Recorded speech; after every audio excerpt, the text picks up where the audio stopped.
Conforme nos ensina o Catecismo da Igreja Católica, o Santo Batismo é o fundamento de toda a vida cristã, a porta da vida no Espírito e a porta que abre o acesso aos demais sacramentos. Assim sendo, somente quem ainda não o recebeu é que está apto a recebê-lo.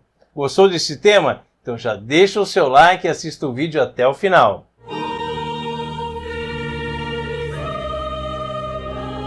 Vinde, ó Deus, em meu auxílio, socorrei-me sem demora. O catecismo é claro ao usar a expressão toda pessoa não batizada, e somente ela, pode ser batizada, porque logo nos primeiros séculos do cristianismo surgiu a heresia denominada anabatista, em que se acreditava na possibilidade de receber o batismo uma segunda vez. Você quer saber mais? Então já lembre de curtir esse vídeo e se inscrever aqui no canal para não perder nada por aqui, ok?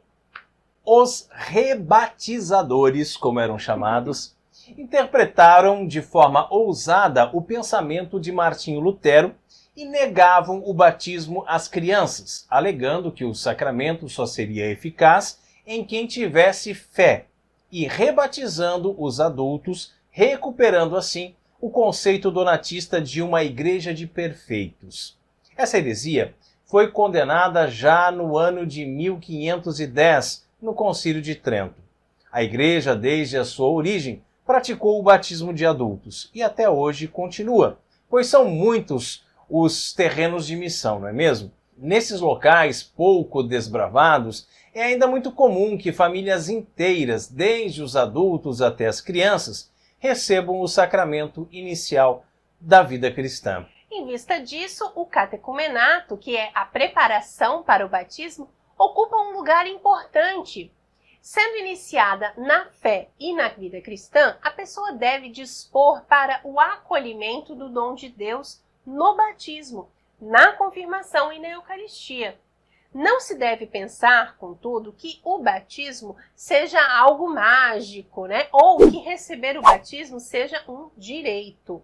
De modo especial para os adultos, é imprescindível que haja a disposição para se romper com o pecado, porque, caso contrário, não havendo tal arrependimento, a graça santificante não é derramada. O Catecismo da Igreja Católica ensina que o batismo é justamente o sacramento da fé. Portanto, ter fé é um requisito para recebê-lo. No entanto, a fé que se requer não é uma fé perfeita e madura, mas um começo que deve se desenvolver. Este é o motivo pelo qual a Igreja celebra todos os anos a renovação das promessas batismais. Se preparar para receber o batismo é apenas o início de uma nova vida em Cristo, fonte da qual brota toda a vida cristã. Quanto ao batismo das crianças, em primeiro lugar é necessário esclarecer que a palavra criança é um termo técnico para pessoas com menos de 7 anos de idade, ok? As maiores de 7 anos já estão no uso da razão, portanto elas podem pecar. E elas precisam ser instruídas. E como isso se dará, fica então a cargo da legislação local. O fato é que, após alcançar a idade da razão, com 7 anos, a criança é incluída no batismo dos adultos, necessitando de catequese antes de ser batizada. As crianças com menos de 7 anos, como dissemos, não possuem pecados, mas estão manchadas pelo pecado original. Por isso, a Igreja entende que devem ser batizadas por nascerem com uma natureza humana decaída. Também as crianças precisam do novo nascimento do batismo, a fim de serem libertadas do poder das trevas e serem transferidas para o domínio da liberdade dos filhos de Deus, para a qual todos os homens são chamados. A Igreja e os pais privariam então a criança da graça inestimável de se tornar filho de Deus se não lhe conferissem o batismo já em poucos dias depois do nascimento. Requer bastante atenção também o batismo de crianças em perigo de morte, porque elas precisam ser batizadas o quanto antes. O catecismo ensina que o batismo é necessário para a salvação.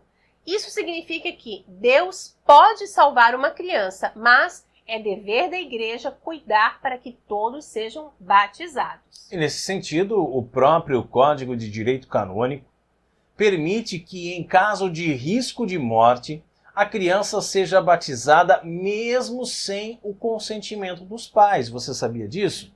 Para que uma criança seja licitamente batizada, estando em caso de perigo de morte, a criança, filha de pais católicos e mesmo de não católicos, é licitamente batizada mesmo contra a vontade dos pais. Mas que sem o perigo de morte é necessário haver o consentimento dos pais e uma perspectiva de que a criança seja educada na fé católica. O Código de Direito Canônico explica que é necessário que os pais, ou ao menos um deles, ou até quem legitimamente faz o seu papel, consintam com o batismo e que exista fundada esperança de que essa criança será educada na religião católica. Se a igreja perceber que essa esperança falta, o batismo deve ser adiado, segundo as prescrições do direito particular, avisando inclusive os pais sobre esse motivo. Muitos questionam a prática da igreja em batizar crianças, mas nos ensina o Catecismo da Igreja Católica, citando a Congregação para a Doutrina da Fé, em seu documento Pastoralizatio, que a prática de batizar as crianças é uma tradição imemorial da Igreja. É atestada explicitamente desde o século II, mas é bem possível que desde o início da pregação apostólica, quando casas inteiras receberam o batismo, também se tenha batizado crianças. Cabe aos pais, em primeiro lugar, fazer com que a graça batismal floresça nas crianças. No entanto, nem sempre isso é possível. Assim, é dever grave dos padrinhos, ó, para que serve o padrinho? Cuidar para que isso ocorra. Sobre a importância dos padrinhos, ensina o catecismo que, para que a graça batismal possa se desenvolver, é importante a ajuda dos pais. Este é também o papel do padrinho e da madrinha, que devem ser cristãos firmes, capazes e prontos para ajudar o novo batizado, a criança ou um adulto, em sua caminhada na vida cristã. A tarefa deles é uma verdadeira função eclesial. A comunidade eclesial inteira tem uma parcela de responsabilidade no desenvolvimento e na conservação da graça recebida no batismo. Portanto, estão aptos a receber o batismo não só os adultos após a devida preparação, mas também as crianças às quais não pode ser negado o acesso à graça e à filiação divina. O batismo é a porta de entrada para todos os outros sacramentos, como nós já dissemos aqui, o início de uma vida em Cristo. É por ele que os homens se tornam filhos de Deus. Glória ao Pai, ao Filho e ao Espírito Santo, assim como era no princípio, agora e sempre, por todos os séculos dos séculos. Amém. E você, ainda tem alguma dúvida sobre o sacramento do batismo? Coloque aqui nos comentários para nós o que você achou desse nosso vídeo de hoje, ok? E se você ainda não curtiu esse vídeo, olha lá, deixa o seu like aí para nós, certo? Que Deus te abençoe. Salve Maria!